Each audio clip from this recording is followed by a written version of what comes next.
Many times in the history of our civilization, the introduction of a new thought has brought skepticism, even ridicule. Despite this, there always has remained the duty and inalienable right to tell the people the truth. The motion picture you are about to see is true. It is not fiction. Much of the information in it has never been told.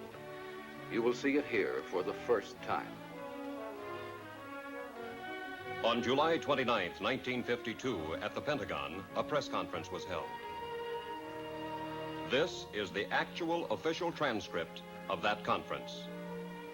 Among those participating were Major General Roger M. Ramey, Director of Operations, USAF, Colonel Donald L. Bauer, Technical Analysis Division, Air Technical Intelligence Center, and Captain Edward J. Ruppelt, Aerial Phenomenon Branch, Air Technical Intelligence Center. This is Major General John A. Samford, Director of Intelligence, United States Air Force, who conducted the conference. Why was the conference held? It all began with an incident which occurred in 1947. On the afternoon of June 24th of that year, Kenneth Arnold made the first report on flying saucers. On this day, Arnold took off from Chehalis, Washington, and flew toward the Rainier Plateau at an elevation between 9,000 and 10,000 feet. Over Mineral, Washington, he observed a formation of very bright objects to the north. He radioed ahead that they appeared to be close to the mountaintops and traveling at tremendous speed. When Arnold came in for a landing at Pendleton, airport personnel and the local press were waiting for him.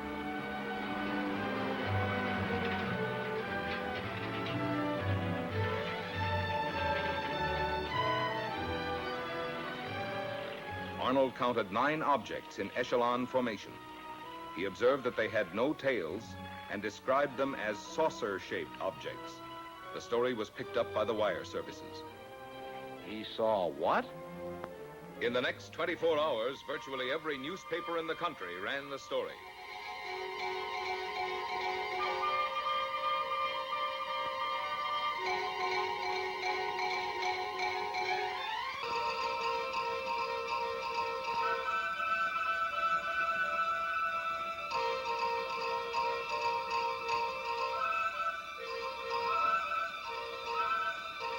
The Arnold report precipitated an avalanche of sightings from cities, towns, villages, from every section of the country.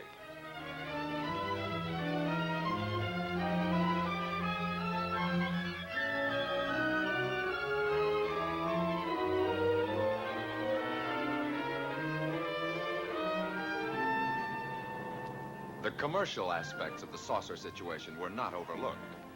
Alert businessmen and manufacturers came up with all sorts of oddities.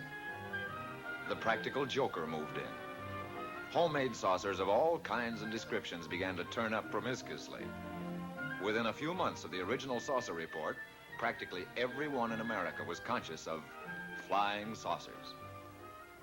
This man in the saucer, can you describe him? Well, sir, he was small and skinny. His head was pointed, came to a very sharp point. He had long green hair. His eyes were a sort of purplish red. He had large ears which were formed like an antenna. His teeth were perfect, but spread far apart. And I noticed, too, a jacket of some sort of spun glass and bright red metallic hues. You say this all took place in a few seconds. Mr. Nagelschmidt, can you tell me what color tie I'm wearing? I'm sorry, sir. I didn't notice. You mean to say you can remember everything about this man from the spaceship, his hair, the color of his eyes, the clothing he was wearing, and yet, after all this time, you can't tell me the color of my tie? But you didn't come out of a flying saucer. Then, at approximately 1400 on January 7th, 1948, the Kentucky State Police reported to the Fort Knox Military Police that they had sighted an unusual aircraft or object flying through the air, circular in appearance, approximately 200 to 300 feet in diameter, moving westward. The provost marshal at Fort Knox called the commanding officer at Godman Air Force Base. call Flight Service at Wright Field. Determine if they have any experimental aircraft in our area. We have a report of an unidentified aircraft south of the field. It was about 13:15 when the tower controller in the Godman Tower received his instructions from the commanding officer. Right, Patterson? The PFC continued giving routine instructions to a light plane which was practicing takeoffs and landings. Flight service. Captain Hopper, Flight Service. Flight Service is a clearinghouse. The positions of all military planes are carefully plotted so a minute-to-minute check may be made on their position, course, altitude, and speed. Flight Service to Godman Tower. We have no experimental aircraft in that area. However, we do have a B-29 and an A-26 on photo mission in that area. In the meantime, Lieutenant Cowan, the AACS, and the operations officer had arrived in the tower. They were joined by the intelligence officer and the executive officer. Upon hearing the information from Flight Service, the executive officer called Colonel Hicks, the commanding officer. Colonel Hicks, can you come over to the field, please? At about 13:50, the tower controller saw an object south of Godman Field and directed it to the attention of the tower. Lieutenant Cowan was the first of the group, after the tower controller, to locate it. He immediately directed it to the attention of the operations officer. After observing it for a moment, he picked up a telephone and put in a second call to the commanding officer. While he was putting the call through, Colonel Hicks arrived in the tower. It was now about 14:20. About 14:30, a flight of 4 F-51s being ferried from Marietta, Georgia to Stanford Field, Kentucky, was sighted south of the base. The commanding officer issued an order to contact the flight leader. Channel B and find out who's leading the flight. Godman Tower to leader, Flight 451. Godman Tower to leader, Flight 451. Come in. Captain Mantell, Flight Leader F-51 to Godman Tower. Over. Stand by for further instructions. Vector the flight into the area of the unknown. Vector Mantell on a heading of 210 degrees. Godman Tower to Captain Mantell. Come in, over. Mantell to Godman Tower. Over. Godman Tower to Captain Mantell. Investigate an unidentified object in your area. Your new course, 210 degrees. 210 degrees. Mantell to Godman Tower. Changing heading to 210. Loco. Out.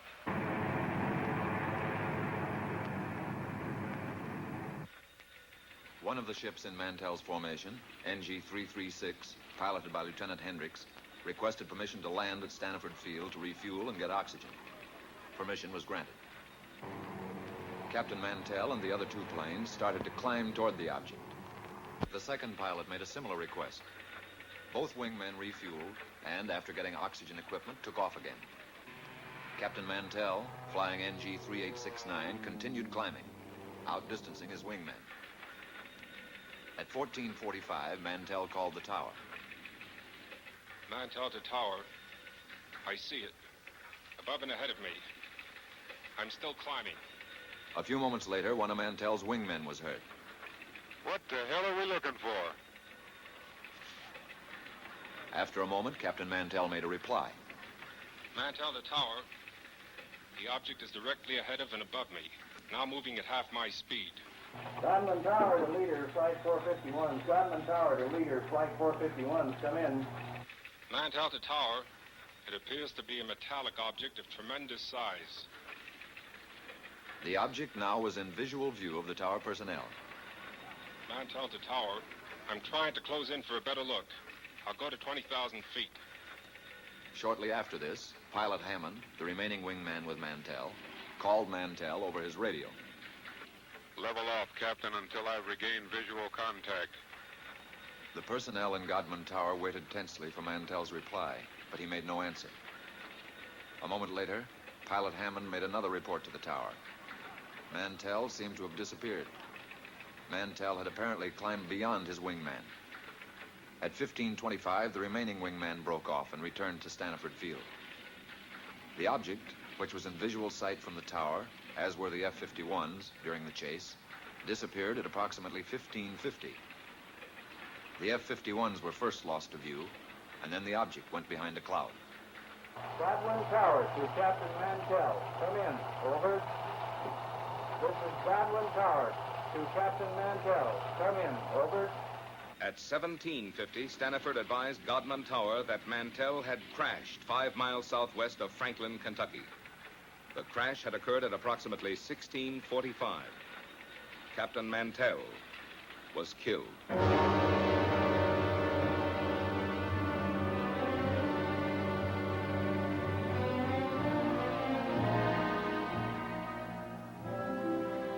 Statements were taken from all who were present in the tower during the Mantell sighting. The tower controller stated, It looked silver or metallic. the intelligence officer, It appeared to be a bright silver object. the executive officer, It was circular in shape. the AACS, A small white object in the sky. the operations officer, It appeared round and white. the commanding officer. It could be seen plainly with the naked eye. The statements were typed up for the necessary signatures as the interrogation concluded. There was one point on which there was some disagreement. Not everyone who had been present in the tower had heard Mantell when he reported over the radio that he was moving in for a better look.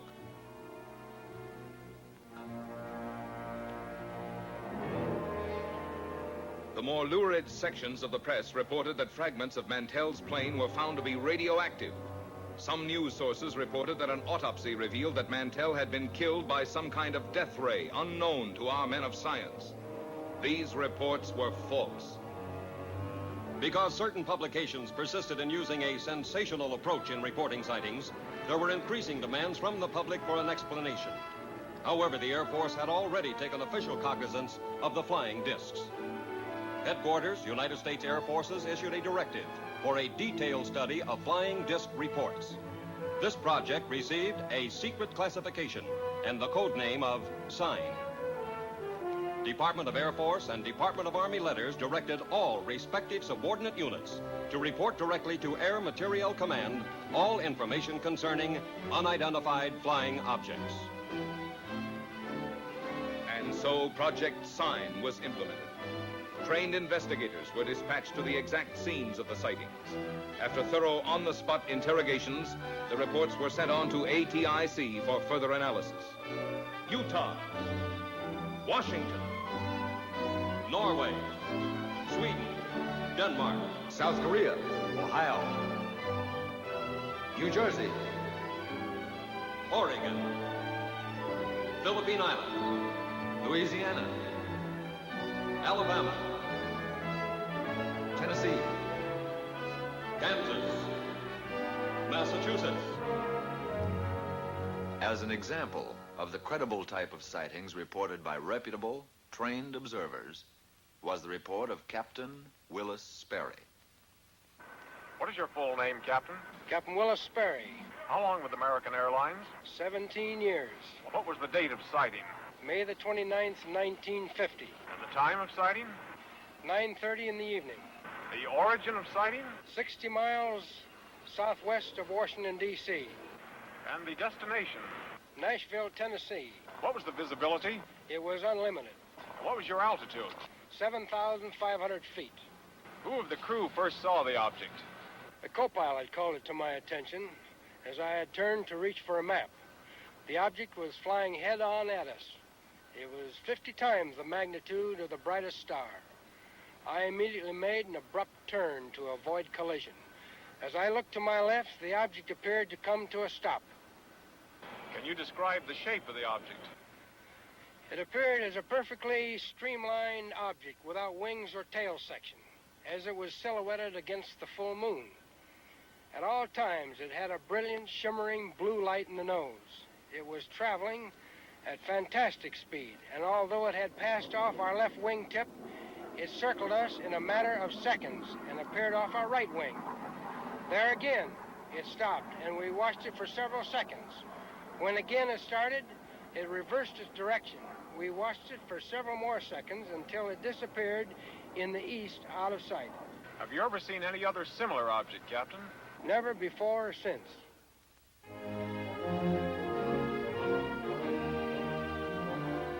On January 9th, 1950, the press reported that Project Sign was closed. From now on, the Air Force stated its only similar activity would be the routine conventional watch for unidentified flying objects. This is the Daily News building in Dayton, Ohio. My name is Al Chop. A short time after my discharge from the Marine Corps, I paid a visit to the newspaper where I had previously worked as a reporter for 5 years. Well, Al, you rascal. Glad to see you. Where Good to you see been you. keeping yourself? The editor was a close friend, and he tried to convince me to take back my old job on the paper. He was very persuasive, but for personal reasons, it didn't interest me.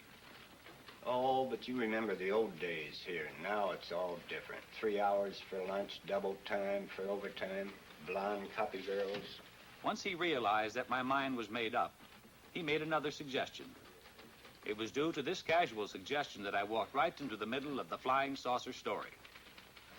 Ever since the Korean situation, there's a lot of activity out at Air Material Command.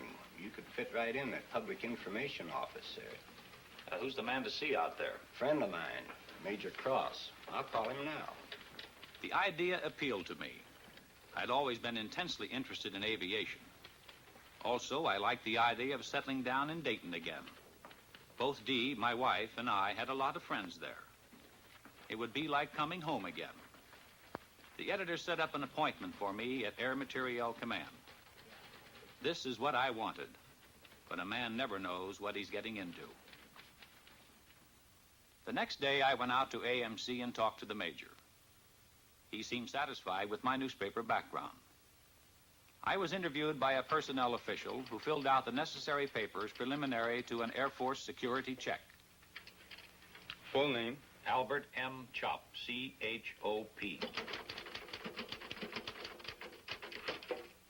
Age? 35. Married? Wife's name? Dolores. Children? Girl, age 11, boy 5.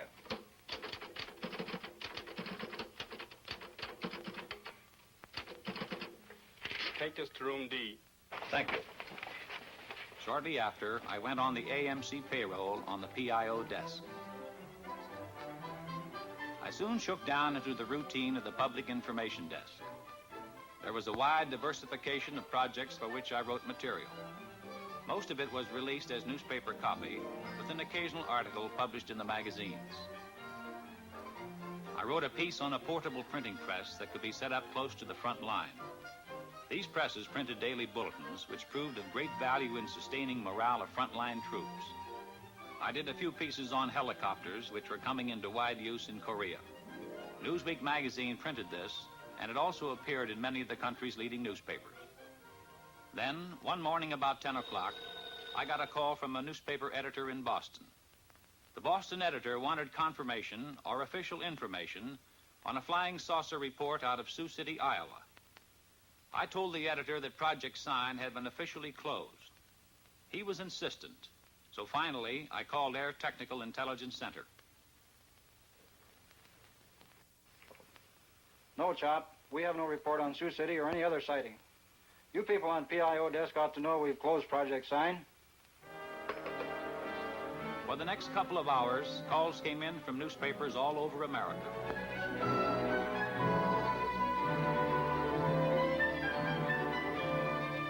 Gradually, I was able to piece the story together. On the previous evening, a commercial airline DC-3 in Sioux City, Iowa, had requested clearance from the tower to take off. The tower held them up, informing the pilot that there was a light in the west that they thought might be a light plane. The tower stated that they were trying to contact it, but were unsuccessful. The tower was in contact with another light plane that was coming in for a landing. The DC-3, engines idling, stood by at the end of the runway until the light plane landed and taxied off the strip. The tower then gave the DC-3 pilot permission to take off.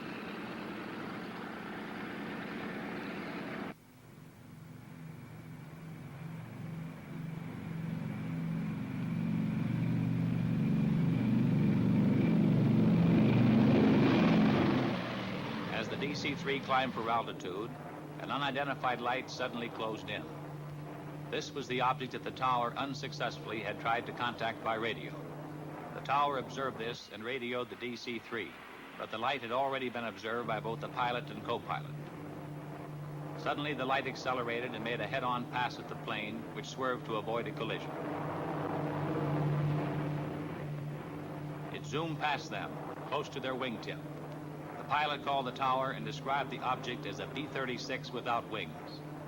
After being observed by several passengers, the object suddenly zoomed straight up and disappeared. About noon, 2 reporters came in asking for information on the Sioux City sighting. What's new on this saucer story, Al? We have nothing on it. Project Sign is closed. ATIC is no longer investigating these things. How stupid can they get? How can they drop an investigation when there are things going on like this Sioux City incident? Look, George, I don't make policy around here. I've got a job, and I take my orders just like everybody else. They insisted I make another call for verification with ATIC. I indicated to one of the reporters to pick up the extension and listen in, so he, too, could hear. Yeah, hello, Major. Al Chop. Couple of reporters here want some information on Sioux City. Look, Al, the answer is the same. The project is closed. I told you that before. Yeah, thanks, Major. You heard the man. This thing doesn't add up. Those men saw something up there. Oh, there's probably some simple explanation for it. Don't tell me you guys believe this saucer bunk. You're just sitting on a story, Al. Well, you believe what you like. But personally, I think this whole saucer business is pure, unadulterated bunk. One day, shortly after the Sioux City incident, I went over to get a story on a former German scientist. Area B was a maximum security section. The story appeared in the New York Times. I had obtained the background on the scientist from the files. He was formerly one of the top men at Peenemünde, Germany, one of the key figures participating in the successful development of the V-2 rocket. This scientist had succeeded in developing a 98.8% pure aluminum oxide. These crucibles were vital to our nation's defense. They were used to melt super-hard metals needed to build turbine blades for our jet aircraft. Tell me, young man, what new reports are you getting on unidentified flying objects? Flying saucers? Oh, they keep coming in every once in a while, but we don't take them too seriously. Oh, no? Of course not. It must be amusing to a man in your line of work to hear about all these screwball reports. It is my firm opinion that these sightings should be investigated most meticulously. You don't believe that these flying saucers actually exist, do you? And how can you be so certain they don't, Mr. Chop? Well, I just don't believe it. Our minds should be open on all subjects. Wrong conclusions are usually the result of lack of comprehensive analysis. Of course. Well, thank you, Doctor. I won't take up any more of your time. And I'll let you read the article before I send it in. Thank you, Mr. Chop. I'll be looking forward to it.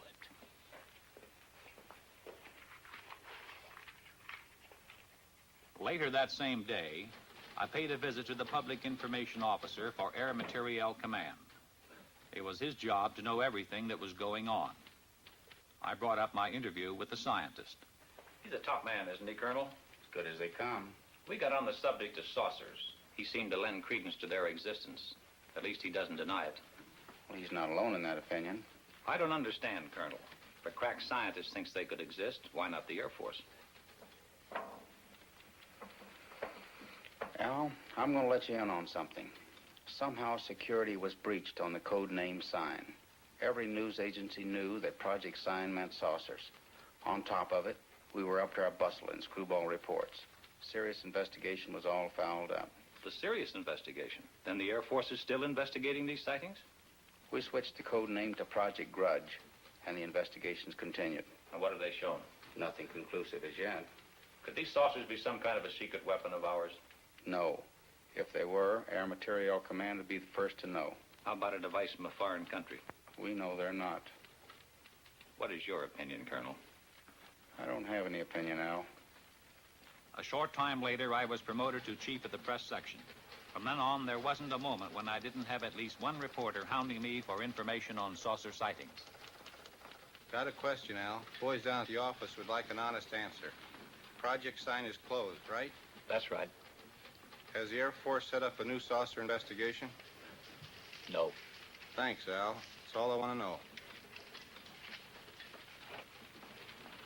Coming here right away, Al. Bring pencil and paper. Line 3. Colonel Goddard's on the phone. He's got a hot UFO report. I want you to listen in on it. Okay, Colonel, shoot. Colonel Goddard, chief of the Air Force Photo Reconnaissance Laboratories, reported that 3 of his men flying a B-29 were tracking a weather balloon over Georgia. Suddenly, an unidentified flying object appeared and flew alongside the balloon. After a few moments, the object dived and made a pass at the balloon, then proceeded to disappear. When the balloon was recovered, it had a 6-foot rent in it. Colonel Goddard's men believed this unidentified flying object made the tear in the balloon. Goddard vouched for his men making the report, stating that they were highly experienced and reliable Air Force personnel. Thank you, Colonel. Think it could be a lightning bolt? Goddard wouldn't call about a lightning ball. Didn't any of his men have a camera? No, they were tracking it with binoculars. That's something I don't get, Colonel. Wouldn't you think that somebody, somewhere, would have shot a picture of one of these things? Oh, we've got plenty of photographs. But the trouble with still pictures is they're too easily faked. What about a motion picture? Could that be faked? Oh, trick shots are possible, but not without complicated and expensive laboratory equipment, highly skilled men. Even then, motion picture experts could easily determine fakes. That eliminates some joker faking a piece of motion picture film in his garage. Be practically impossible to get away with that. Well, I guess that's why you have no movies of them, Colonel.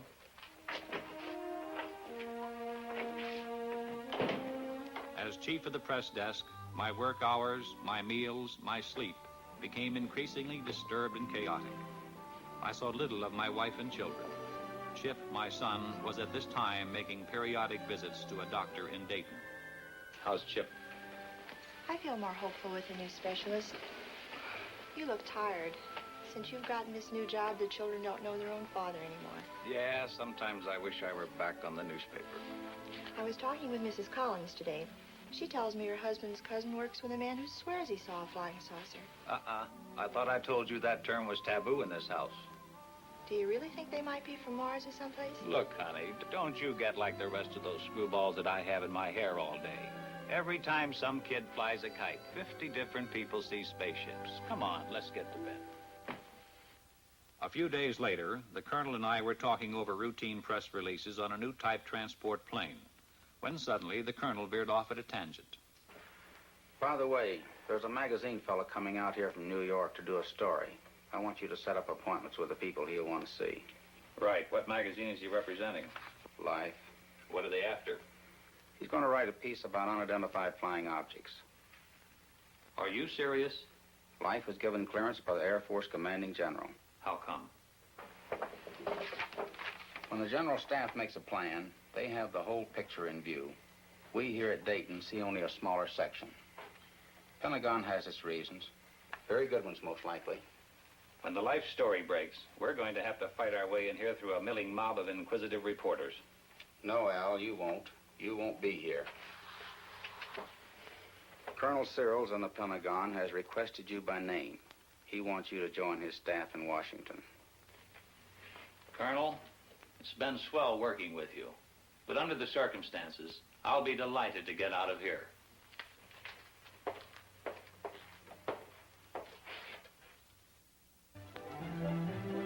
Upon my arrival in Washington, I was assigned to Air Force Press Desk, room 2E765 in the Pentagon.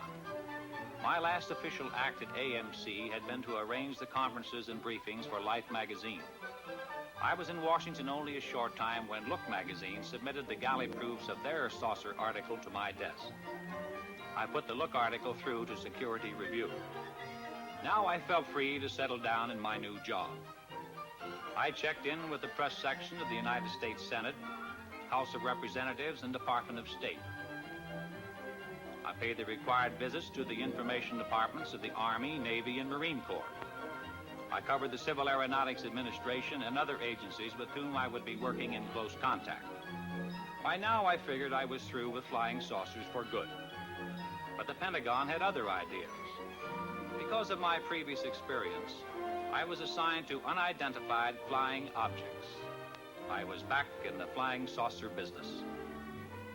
In the activity of setting up housekeeping and getting adjusted to the new job, I completely forgot about the Life magazine article. Also, I was able to spend more time with Chip. My son had been deaf in one ear since infancy, and it was difficult for him to play with other children. I had settled down to a regulated home life, but it was only a lull before the storm.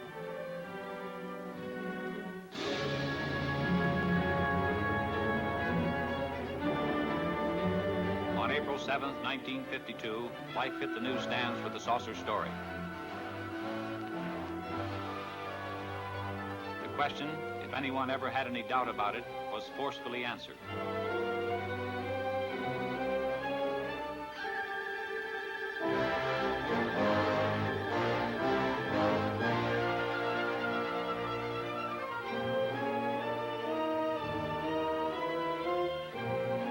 The public, America as a whole, had an intense, avid interest in the subject of flying saucers.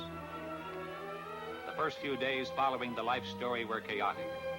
Naturally, my desk was an exposed point, and I was under an incessant barrage by newsmen. Shortly after the Life story, Look's coverage of saucers hit the newsstand. Their story featured a saucer map, including a statement by the commanding general, U.S. Air Force, Hoyt Vandenberg. Vandenberg stated, "The Air Force is interested in anything that takes place in the air. This includes the aerial phenomenon commonly known as flying saucers. Many of these incidents have been satisfactorily explained. Others have not." Project Grudge was expanded and augmented. The classified name Grudge was dropped. The new code name for the UFO investigative project was Blue Book. The general appointed Captain Edward J. Ruppelt of ATIC at Wright-Patterson as officer in charge of Project Blue Book. Ruppelt's department was designated as Air Phenomenon Branch, Air Technical Intelligence. At Ruppelt's disposal was a large staff of distinguished scientists, both military and civilian. One day, Major Dewey Fournay of Current Intelligence Branch sent for me. Will you come in here a minute, Al? Major Fournay was intelligence technical analyst and UFO monitor. Thanks, Captain. Al, I just got a call from Captain Ruppelt. A Navy photographer named Newhouse has made a sighting near Tremont in Utah. He got some UFOs on film. Motion pictures? Motion pictures. This film should prove interesting on a comparative basis. Comparative with what? With the Montana film. ATIC's had it for some time over at Dayton. You mean ATIC has had motion pictures? Why wasn't I told about it? You're being told about it now. Can I see these films? Ruppelt has the Newhouse film. It's back at Dayton being processed and analyzed. But I can show you the Montana film. This film was shot August the 15th, 1950. It was taken in Great Falls, Montana by Nick Mariana. Immediately after we were notified of the sighting, we sent an intelligence man to get a first-hand report. My name is Nick Mariana. For the past 6 years, I've been the general manager of a minor league baseball club called the Electrics. We play out of Great Falls, Montana, and are a farm club of the Brooklyn Dodgers. On August 15th, 1950, at Legion Ballpark in Great Falls, Montana, after a couple of hours in the clubhouse office, I went up into the grandstand to call the groundskeeper. As I reached the top of the stairway, I glanced northward to the tall Anaconda Copper Company smokestack to check the direction of the wind from the white smoke. Force of habit, I suppose, because our outfielders use it as an indicator on defensive play. As I looked up, I saw two silvery objects moving swiftly out of the northwest. They appeared to be moving directly south. The objects were very bright and about 10,000 feet in the air. They appeared to be of a bright, shiny metal, like polished silver. Both were the same size and were traveling at the same rate of speed, which was much slower than the jets which shot by shortly after I filmed the discs. Suddenly, they stopped. It was then I remembered the camera in the glove compartment of my car. I raced downstairs, yelling for my secretary, Miss Virginia Ronnie. The distance from the top of the stairway to my car is about 60 feet, and I must have made that in about 6 jumps. I asked my secretary if she saw anything, and she said yes, 2 silvery spheres. I unlocked the glove compartment of my car, took out the camera, turned the telephoto lens on the turret into position, set the camera at f/22, picked up the objects in the viewfinder, and pressed the trigger. The discs appeared to be spinning like a top and were about 50 feet across and about 50 yards apart. I could not see any exhaust, wings, or any kind of fuselage. There was no cabin, no odor, no sound, except I thought I heard a whooshing sound when I first saw them. As the film clicked through the camera, I could see the objects moving southeast behind the General Mills grain building and the black water tank directly south of the ballpark. I filmed the objects until they disappeared into the blue sky behind the water tank. There's only a few feet of film. It'll be over practically before your eyes are focused on it. Now remember, there's only a few feet of film, so watch closely. I still had my doubts, but I must admit I felt an excitement about seeing actual motion pictures of unidentified flying objects for the first time. Ready? Ready.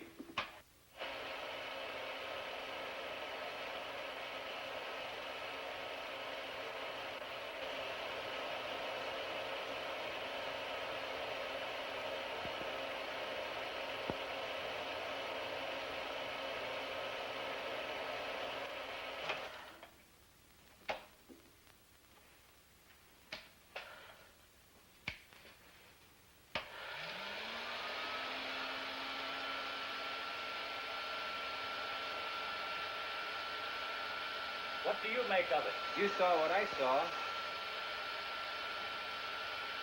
What's your opinion? I'll run it again.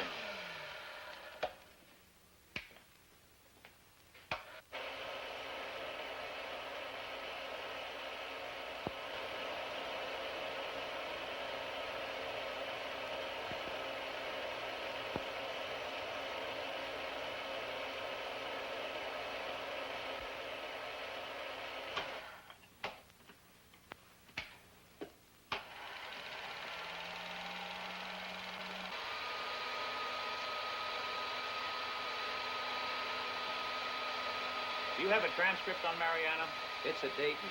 Good. Colonel Searles wants me to go to Dayton. That is, if you'll give me clearance. I'll have you cleared. It's a good idea for you to get acquainted with the history of UFOs. When you get to Dayton, you'll meet Captain Ruppelt. The 3 of us are going to be working closely from here on. Ruppelt will give you a complete briefing on Blue Book. What's the story on him? Ruppelt's an aeronautical engineer. He knows about things that fly.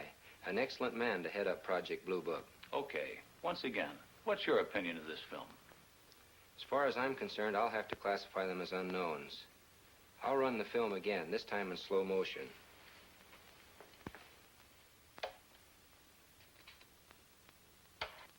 This time I strained my eyes to study the film. The Air Force analysts, by measuring the angular velocity of the objects and by computing their speed, had determined that they were not balloons.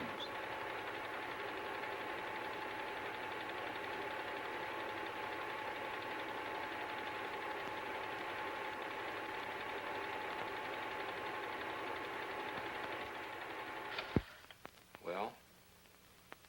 There was something up there in that sky. And if they were not balloons, I don't know what to think. You better get going to Dayton.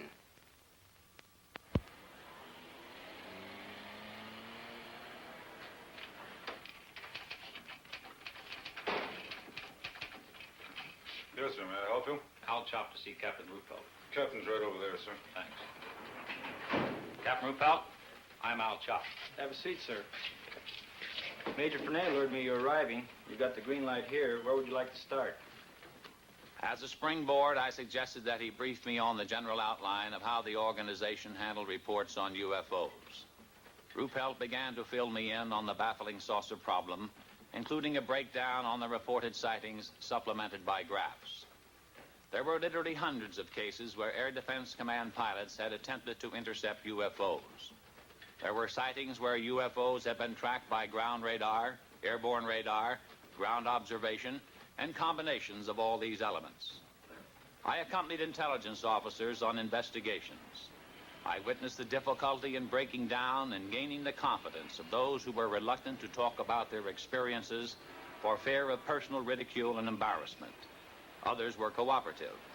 I observed the technique of thorough interrogation used by Blue Book's analysis and investigative staff. In almost every case, I heard the same words used to describe the sighting. These words were lights and metallic objects. There were reports by reliable, competent observers, including high-ranking Air Force and Navy flyers, civil engineers, and scientists. I learned that the staggering total of over 3,500 reports had been received. Quite a few of these sightings are unsolved. Approximately 85% of the sightings are designated as solved. According to this document, 14.3% of all sightings are officially designated as unknown. The newsmen keep hitting me with the unsolved cases. Anyway, solved is a big word. How do you solve them? There's nothing hit or miss about it. I'll show you. On December 1st, 1952, between 4:30 and 5 o'clock in the morning, several major airports in this area reported a single round object. It was flashing, first white, then white-orange, then amber. It was observed northwest of this central point at an angle of 15 degrees above the horizon. Remember that 15 degrees. It's important. Reports arrived here from Teterboro Airport, Westchester Airport, Newark Airport, LaGuardia Airfield, Idlewild, and Mitchell Field. This flashing sphere of light was also observed by an Eastern Airline pilot who radioed in his report. Various observers at all these airports watched the object through high-power binoculars. When the report arrived here, we checked the weather in that area with Air Force Weather Bureau. That night, at that time, there was no temperature inversion. We got in touch with Navy Balloon Project Center at the University of Minnesota. That gave us an exact schedule of balloons released from that center. We got similar information from every other point where weather balloons are released through Air Force Balloon Plotting Center at Lowry Field, Denver. We contacted Air Force Weather for wind conditions and velocity at the altitude of known balloons. A precise computation of balloons in the air and known wind conditions definitely removed balloons from the picture. We checked with flight service to determine if any aircraft were in the vicinity on the bearing at that time. There were no aircraft. And still this thing was up there all the time, being observed by various personnel from airfields all over that area? Correct, and they were seeing it. We checked with our contract astronomer at a leading university in the locality and gave the astronomer the angle of elevation and bearing of the object. Remember, the object was observed at an angle of 15 degrees above the horizon, and I told you that was important. It proved to be the conclusive factor. Our astronomer reported that at the time of the observation, the planet Jupiter was 15 degrees above the horizon, and on the angle of elevation and bearing of the object. There's no doubt about it. What all these people saw was Jupiter. What made the light flash? Atmospheric conditions. The same conditions that make the stars appear to twinkle. You people really go into these things. We try. In over 80% of the cases, we come up with the correct answers. We don't get the correct answers in all the cases.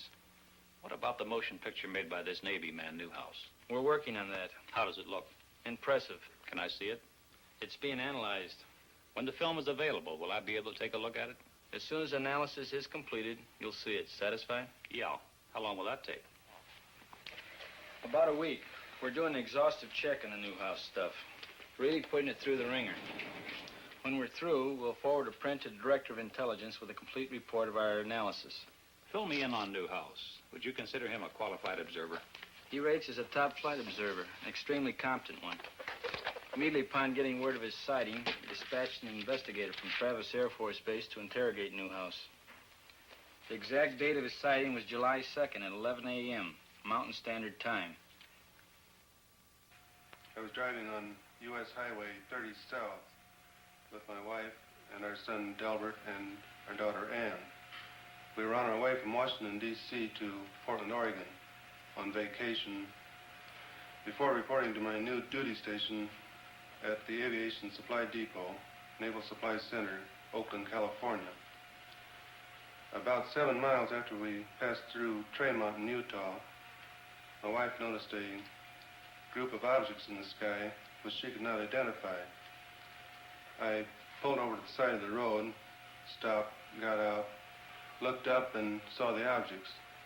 There were about 12 of them in a rough formation, proceeding in a westerly direction. They were like nothing I'd ever seen before, although I've logged some 2,000 hours in the air. They were identical in appearance. How would you describe these objects? Like two saucers, one inverted over the other.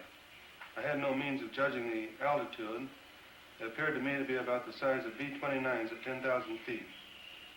Did you photograph them immediately? I watched the objects for a few moments before getting my camera out of the suitcase. Then I lost more time getting film out of the second suitcase and loading the camera. When I first saw the objects, they were almost overhead. By the time I had the camera ready to go, they had moved to a considerably greater distance. What kind of a camera did you use? A 16-millimeter Bell & Howell, Filmo Auto Loadmaster with the 3-lens turret. I selected a 3-inch lens and set it on f8 and focused at infinity. Did you think of using slow motion? No, the camera was set on 16 frames per second, and in the excitement of the moment, I didn't think to shoot at a greater rate, although that would have improved the coverage. I centered the viewfinder on the objects and made the first shot. Then I decided that if the sky were darker, the objects would show better. So I stopped the lens down to f16 and continued photographing. This proved to be a mistake, as the quality of the film would have been better had I left it at f8. Did these objects remain together in a group at all times?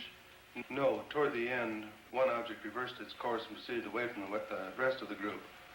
I held the camera still and allowed this single object to pass through the field of view, picking it up again later in its course. Did this single object return to the rest of the group? No. I allowed it to pass through the field of view of the camera 2 or 3 times, and then it disappeared. In what direction? Over the eastern horizon. What did you do then? I turned, swinging the camera just in time to see the rest of the group disappear over the western horizon. What was the weather? The weather was bright and cloudless.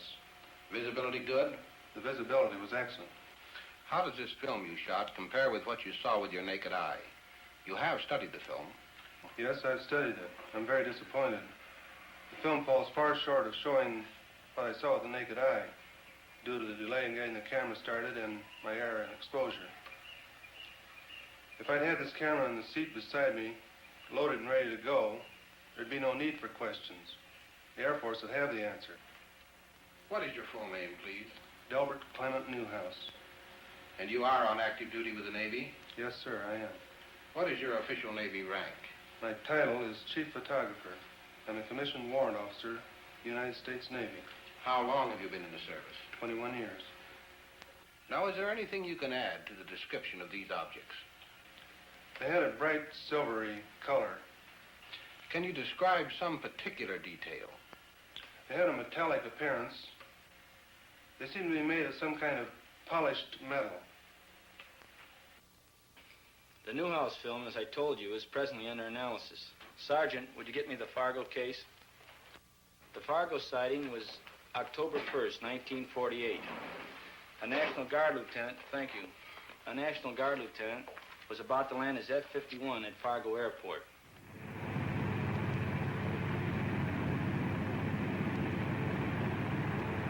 Captain Ruppelt gave me the details from the record.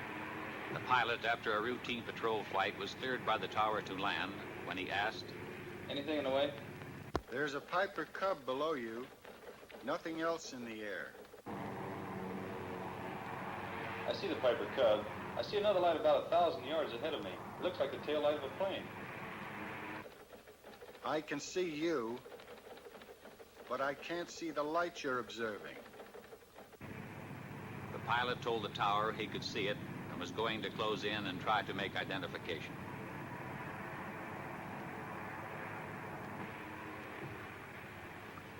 I can see it clearly now. A small white light. It keeps blinking on and off. As he approached it, the blinking light became clear and steady. Suddenly, it pulled into a sharp left bank. I think this thing is going to make a pass on the tower. I see it now. I see it. The pilot dived on the light And although he brought his manifold pressure up to 60 inches, he reported, I can't seem to catch up with the thing. It's gaining altitude and has just made an impossible turn. A 90-degree turn to the left. You're right. It's gaining altitude on you. And it's still in a very tight left turn. By that time, they were at 7,000 feet, when, suddenly, the light made a 90-degree right turn. It's headed straight at me. The light passed directly over your canopy at, I estimate, about 500 feet. The object suddenly shot straight into the air. The pilot followed it to 14,000 feet when his plane went into a power stall. The object disappeared. The chase had lasted approximately 27 minutes. The officer in the tower was the airport traffic controller. The lieutenant was an instructor for the French during the Second World War. He said he was sure there was an intelligence behind the movements of the lights. He stated, too, that no earthborn pilot could have withstood the G-factor inherent in the object's turns and speed without blacking out. Was there radar at the field? No, there wasn't. Too bad. Radar would have made it airtight. Not necessarily. I thought a radar return was indisputable evidence. No, it isn't. Are you a radar expert? No, I'm not, but I have one on tap. Give me extension 361. We have a team of 3 radar analysts here in Air Phenomenon Branch. I want to talk to Wynn Swanson. All radar reports received here pass through this radar analysis division. Swanson? I have a man here from the Pentagon. He's cleared. Wants to know about radar. Okay.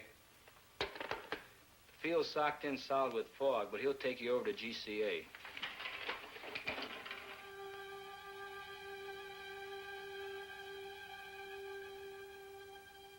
This is ground control approach. With zero visibility, GCA picks up the aircraft coming in, and by means of the pips on their scope, can talk them into a landing. Now, this scope here gives the aircraft in the area. This scope here tells you whether you're to the right or the left of the landing strip, and that one there tells you whether you're too high or too low. Now, the next scope is the same as this one, except that it gives you more accuracy. Patterson, GCA. This is Air Force 2162, past Fairfield, fan marker inbound. Request landing instructions. There you can see him on the screen. Now, you can track him all the way in. He's flying blind. Steer right to heading 20 degrees and begin descent to 1,500 feet. This is Air Force 162, steering 20 degrees, descending to 1,500. Over. Air Force 162, the weather at Patterson Field is 100 feet ragged ceiling. Visibility 1/2 mile. Light rain. Wind southwest 6. Altimeter 998. If you can see it on radar, there can be no question about misinterpretation. In this case, no. These are good, solid blips. This is Air Force 162, roger on the weather and runway. Over. Air Force 162, steer left to heading 35, turning downwind leg. Range 8 miles south. Over. This is Air Force 162, steering 35. Over. Sometimes a temperature inversion will cause trouble. Ionized clouds or equipment malfunction will cause false blips. Can you tell a false blip from one made by aircraft? Yes, any experienced operator can tell in a minute or so. Air Force 162, steer left to heading 215. This will put you on final approach. This is Air Force 162, roger. Steering 215. Over. Air Force 162, this is your final director. How do you read me? Over. This is Air Force 162. You are loud and clear. Over. Air Force 162, roger. Your range is 7 miles. Slow aircraft to descending speed. Make final flap setting. Maintain altitude of 1,200. Heading 215. Do not acknowledge any further transmission unless unable to comply. If you do not hear GCA for any 5-second interval, climb to 1,000 feet on a heading of 125 and contact approach control. Steer right to heading 210, range 5 miles. You are now approaching glide path. Start normal rate of descent at 600 feet per minute. Entry to glide path good. Steer left to heading 212. Range 4 miles. Go above glide path 10, 15, 25 feet high. Increase your rate of descent slightly. Heading 212. Holding you on the center line. Holding 2 feet high on glide path. Check that descent. Steer right to heading of 213. Range now 3 miles. Holding glide path very well. Go below glide path 10, 20, 30 feet.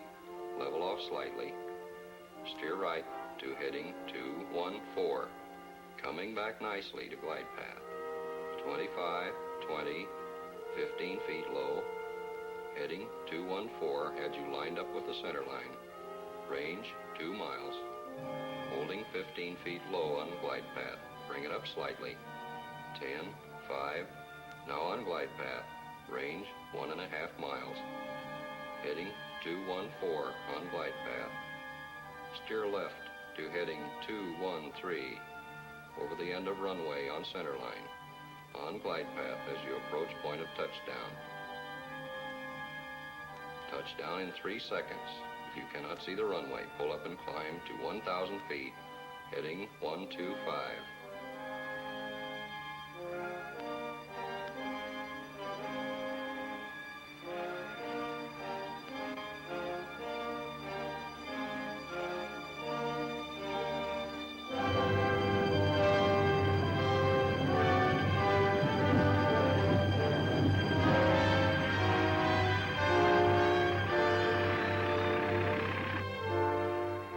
Safe at home. Well, that's it. Coffee? Yes. What exactly is your job here, Swanson? I'm one of a group of 3 radar specialists employed by the Air Force. Reports of radar contacts of unidentified objects are sent in to us from all over the world for analysis. How long have you been in Air Force intelligence? 2 years. Ever come across any cases you couldn't solve? We have unsolved cases, yes. Cases where good solid blips appeared and no known objects in the area. Then, too, we have cases of fantastic speed. Exactly what do you mean by fantastic speed? I mean speeds greater than any achieved by man. How much greater? Thousands of miles per hour. Thousands of miles. What's your idea of what they are? All I can say is unknown. You must remember that I've been restricted to only radar contacts. I have no experience with visual contacts. What do you think about the chances of these objects having intelligence behind their control? All I can say is I have an open mind. What do you think about the theory of interplanetary source? I have an open mind, period. I spent a full week in Dayton. I had hoped to see the Newhouse film before returning to Washington, but it was still under analysis by the Wright Field Photo Lab. When the analysis was completed, the film was taken by an Air Force courier and hand-carried to Washington to be viewed by the Director General of Air Force Intelligence. It is. All set, Major? Yes, sir. Air Technical Intelligence has reported that this film could not be produced under simulated conditions. Let's go. There'll be several feet of blank film before the pictures come on.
The film, as Newhouse had predicted, was in bad condition, but the chief interest was in movement, speed, and light source.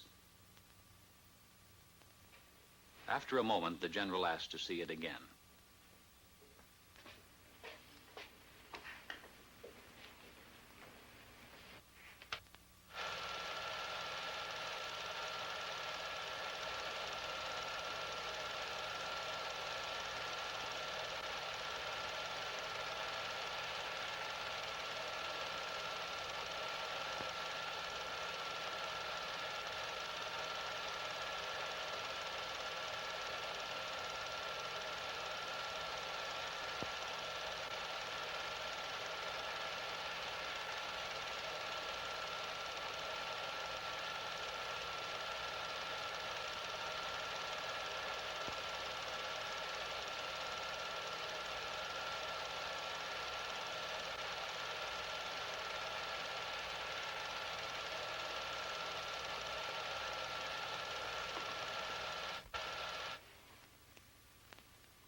How about that?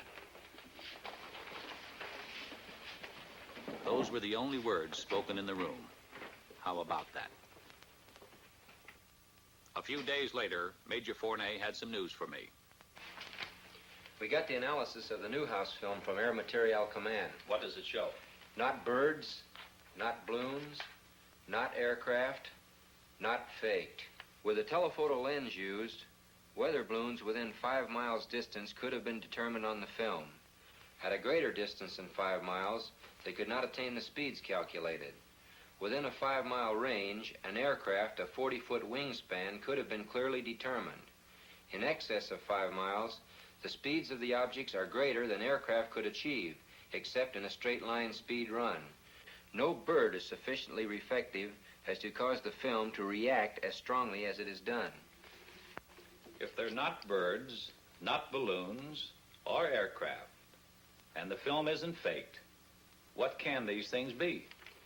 The official conclusion is unknowns. The Newhouse film was only the overture. A few minutes before 1 a.m., July 20th, 1952, the curtain on the first act of the Washington drama went up. The unknowns moved in for the first time over the national capital. I had always regarded myself as a man with an intuitive nose for news. So, through the first Washington sighting, while the saucers hovered over the city, I was in bed, sleeping soundly through it all. When I reached my desk that morning, we were flooded with newspaper queries. Telephones were jangling throughout the day. Irate editors from all over the country were insistently demanding more specific information. Newsmen from the wire services, reporters from local and out-of-town newspapers were hemming me in, belaboring me with questions for which I had no answers. For the first couple of hours, we at the press desk had a terrible time getting the story straight ourselves. But bit by bit, I managed to piece it together. There had been both visual and radar contacts. Andrews Field, the Air Force installation, had radar returns similar to those on the CAA radar. Jets had been scrambled in an attempt to make an intercept of the UFOs, but they had not been successful.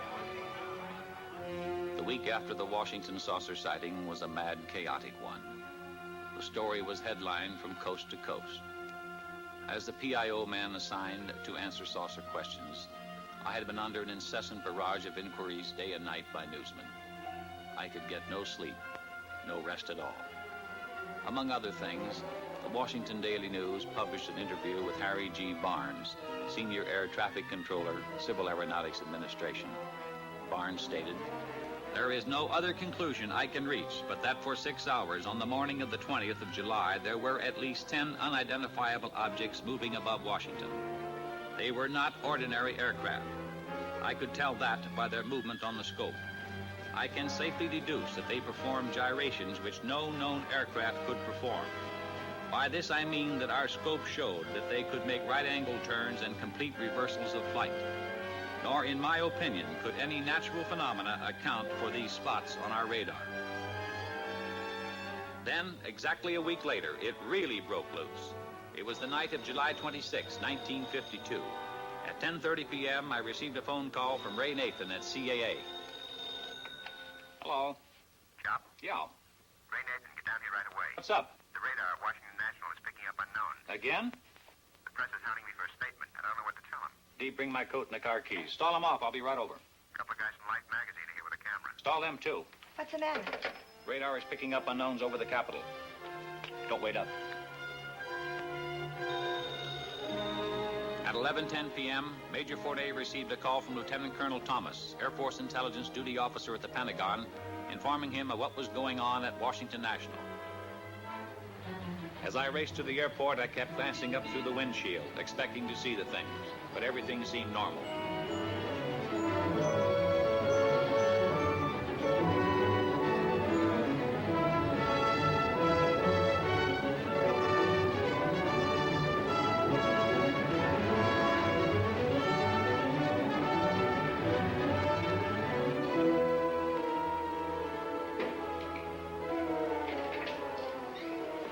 Chop, am I glad to see you? They tell us we need your okay to get into the radar room. You can't get in, boys. I'm sorry. We want some pictures of that scope, Al. You can't photograph the scope. Why not? It's under security measures, classified wavelength, classified code names. Here we are in the biggest story in history, and you're keeping us out. Sorry, but that's the way it's got to be. Then we're going over your head, Al. Colonel Dick Searles. You can reach him at Metropolitan 89898.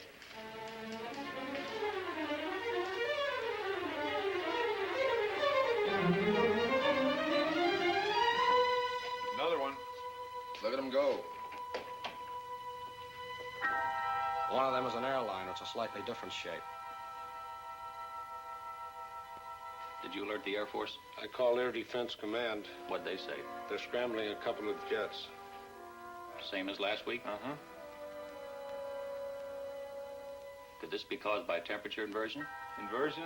That isn't inversion, and it's different than the ground clutter we pick up. Did you call the Air Force Command Post at Pentagon? No, we work through Filter Center. I'd better call them.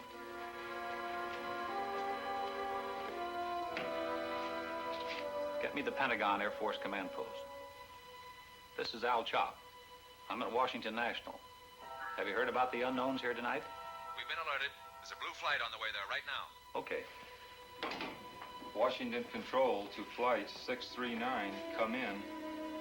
Flight 639 to Washington Control, over. Washington Control to Flight 639. You're approaching traffic on your left. Can you see it? Over. Andrews Tower to Washington Control. We show an unknown just to the left of Flight 639. Flight 639 to Washington Control. We can see that traffic on our left, over. Washington Control to Flight 639. What does the traffic look like? Over. Flight 639 to Washington Control. It's a light, a blue-green light, over. Washington Control to Flight 639. Can you make out what type of craft it is? Over.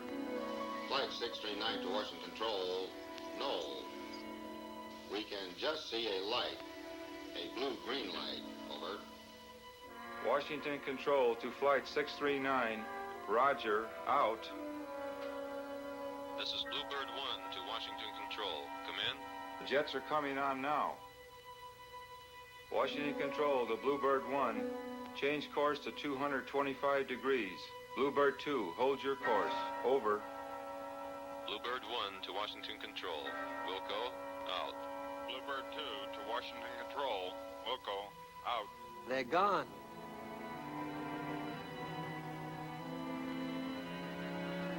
Andrews Tower to Washington Control. All our unknowns vanished shortly after the jets appeared. Do you still have any of the unknowns? Over. Washington Control to Andrews Tower. The same thing happened here. Out. Washington Control to Bluebird 1. All the unknowns had disappeared. You say those returns are the same as those you got last week? The same as last week. At this point, Major Fournet arrived with a Navy electronics intelligence officer. Gone? Like that. As soon as the jets came on the scope, the unknowns left. Bluebird 1 to Washington Control. We're going back to the base and refuel. Can't see anything around up here. Visibility is good. Over. Washington Control to Bluebird 1. Roger. Out. Were they good returns? Good returns. Has the set been checked for malfunctions? The radar equipment is in perfect operating order. They're back. Andrews Tower to Washington Control. They're back. Just as the jets left our scope. They dropped back in again out of nowhere. You got them? Over. Those blips are solid. They're good and solid. Washington Control to Andrews Tower. Same thing happened here. Get me the Pentagon command post. They're all over the scope. 2 in the northeast quadrant, 4 in southeast quadrant, 3 in southwest quadrant, 3 in northwest quadrant. Over. This is Major Fournet calling from Washington Control. Radar is picking up 14 unknowns again. The chief controller tells me the unknowns disappeared from the scope as soon as the jets came in and were picked up again when the jets left. The Navy Electronics Intelligence Officer confirms that the unknown blips are good and solid. I recommend a couple of more jets be sent up immediately to investigate. Yes, sir. Andrews Tower to Washington Control. That's the way we had them. One just moved from the northwest quadrant into the southeast quadrant. It stopped over the White House. They're scrambling a couple of more jets. Washington Control to Andrews Tower. Roger on the change. Now it's moving back. Do you get it? Over. It's back in the northwest quadrant. Over. Washington Control to Andrews Tower. Roger. We've got a scramble out. What are those? Slight temperature inversion.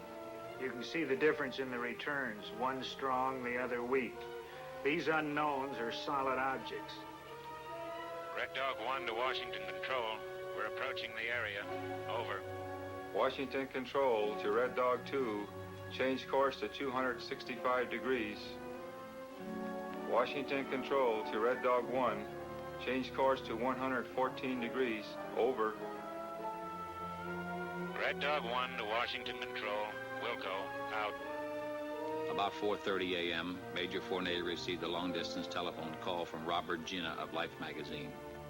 He wanted permission for his people to interview the pilots of the first scramble at Newcastle.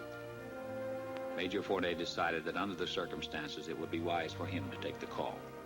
Washington Control to Red Dog 1.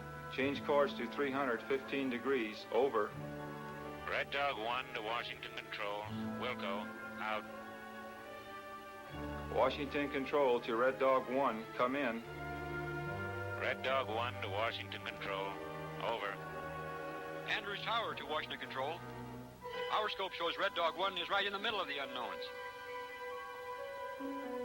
Washington Control to Red Dog 1. Can you see anything on either side or to the front of you? Over. Red Dog 1 to Washington Control. Can't see anything. Wait a minute.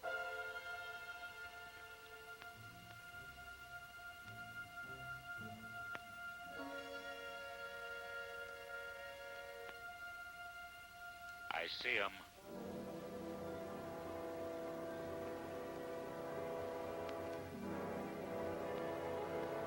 Yeah, I see him.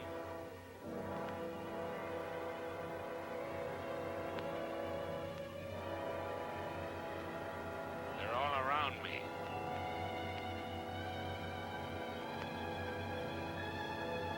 They're moving in on me.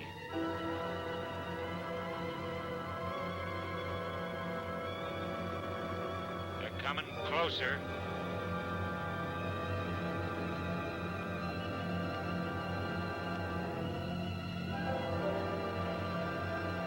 They're coming closer. They're coming right at me.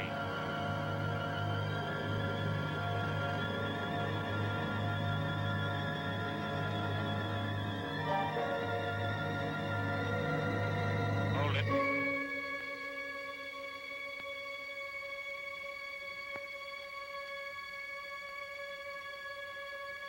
They're moving off. I'm at maximum speed. They're going away.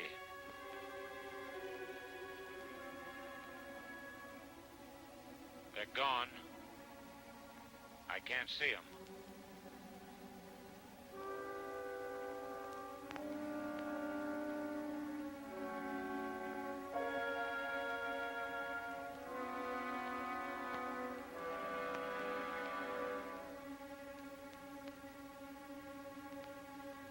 Red Dog 1 to Washington Control. I've been given permission to return to base. Over. Washington Control to Red Dog 1. Roger. Out. At 6 a.m. that same morning, I called Lieutenant William Patterson, the pilot of Red Dog 1, who had made visual contact with the unknowns. He could add nothing more to what he had reported to us over the intercom. Later that same morning, the White House placed a call to the Pentagon. Captain Ruppelt, who had flown in from Wright-Patterson and who was only beginning his analysis of the sighting, got the call from the White House. Yes, sir. It appears to have been caused by temperature inversion. Yes, sir. We've had cases where radar blips have been caused by temperature inversion. This was Captain Ruppelt's report to President Truman. But Captain Ruppelt had not been present at the Washington sighting. It wasn't until later that he learned there had been both visual and radar contact with the unknowns on that night. On Monday morning, an avalanche of calls from newspapers throughout the nation jammed the trunk lines at the Pentagon. The relentless pressure continued. We admitted radar contacts from the 3 surrounding airfields. When did the saucers first appear? 9 p.m. How long were they under observation? 6 hours. How many were there? 14. Could the pilot see any details? No.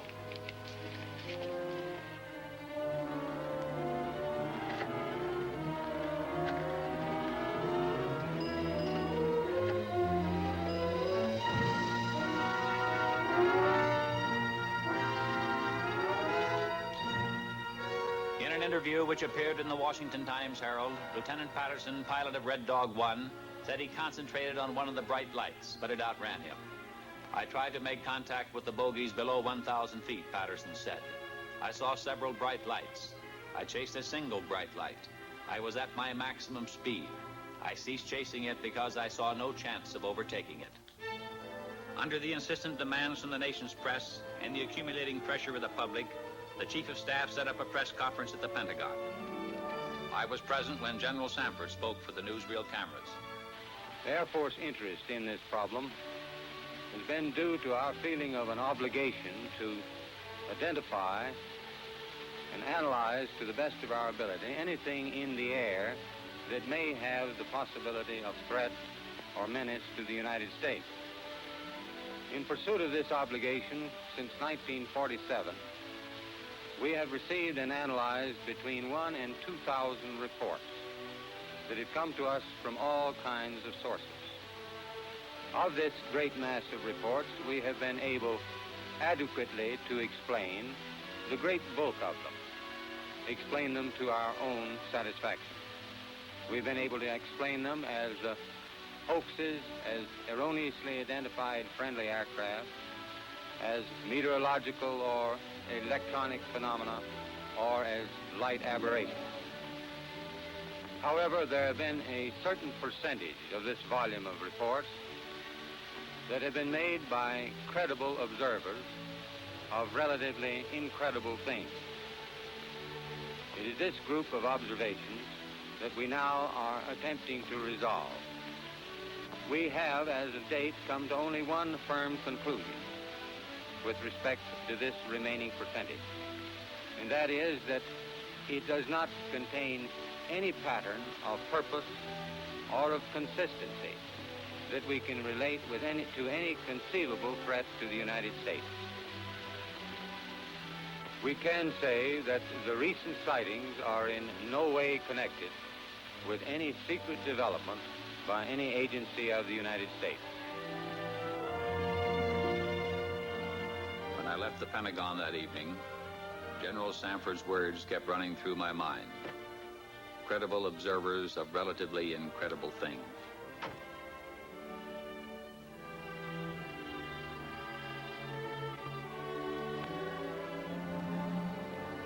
The theories of the skeptics could not stand up to the actual experiences of high-ranking military personnel, radar experts, airline pilots, and other responsible witnesses referred to by General Sanford as credible observers.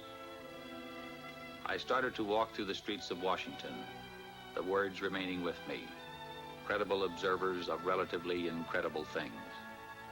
I recalled, when I first joined the project at AMC, how I regarded with disbelief the whole subject of flying saucers. But piece by piece, the evidence had crystallized, until now, in my opinion, there was no doubt as to their existence.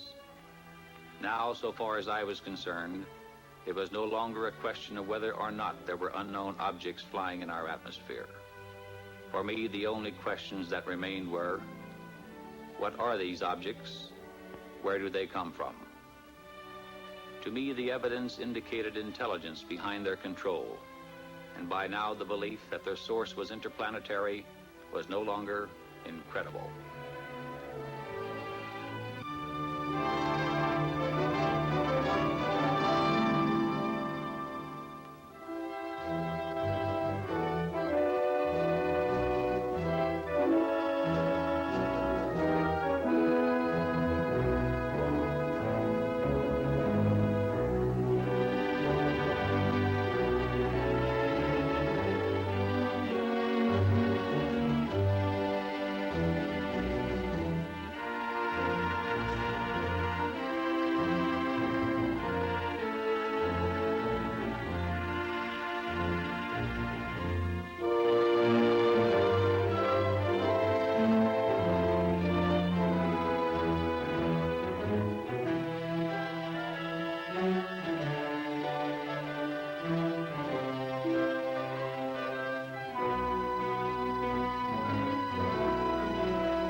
This is the Montana film, projected exactly as it was photographed. The objects are moving against a 25 to 28 mile an hour wind. This is the film in double frame or slow motion. A slight bounce in the movement of the objects as well as the tower is perceptible. This is due to the handheld camera. The film, analyzed frame by frame, shows the movement of the objects to be horizontal and steady. We will now vary the action and size of the objects and also stop the action from time to time for your study. We have just made a jump cut in the film to an enlarged size and reversed the action.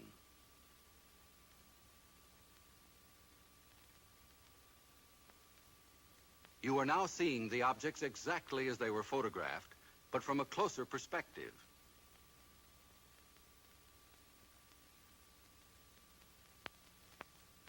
Analysis reveals that the objects are not balloons, nor any kind of known aircraft. The images are very different from those produced by any kind of birds at any distance. The shape, brightness, speed, rectilinear path, steady motion, and separation rule out various forms of optical atmospheric mirages or cloud reflections.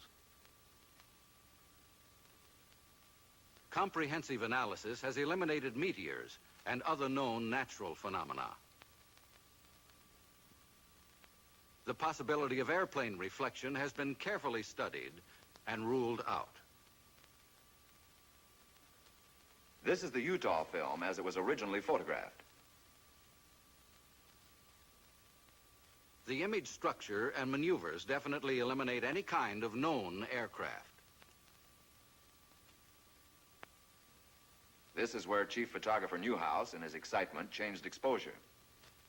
He believed that by changing density and giving the film more contrast, he could clarify the objects.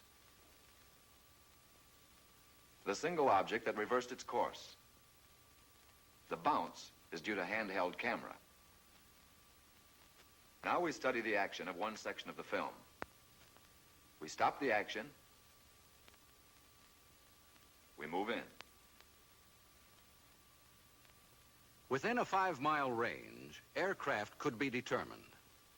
In excess of 5 miles, the speeds are greater than aircraft can achieve, except in straight-line speed runs.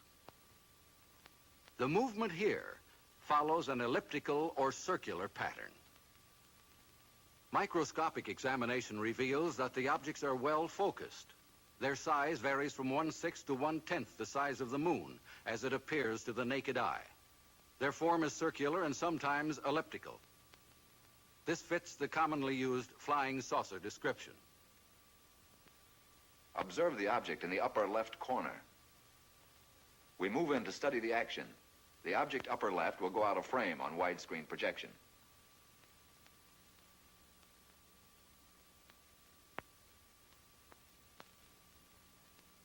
Observe the motion of the two objects upper right as we rock them back and forth.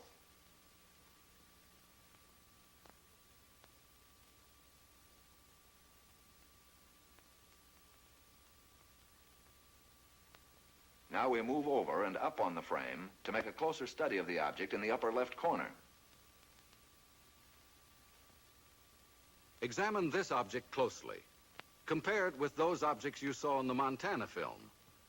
These films were taken approximately 2 years apart, hundreds of miles apart.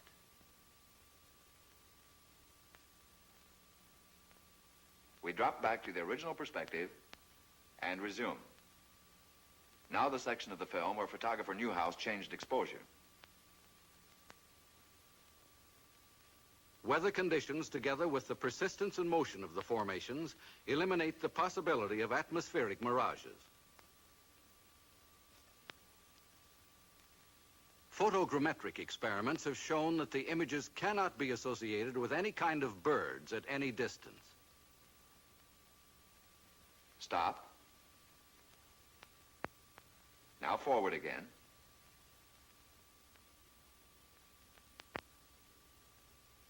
Stop.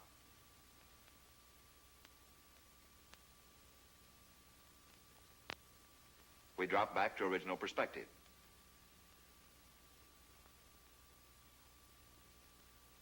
Now once again, and for the last time, the Utah film. The objects cannot be associated with any known balloon observations. For the last time, the Montana film.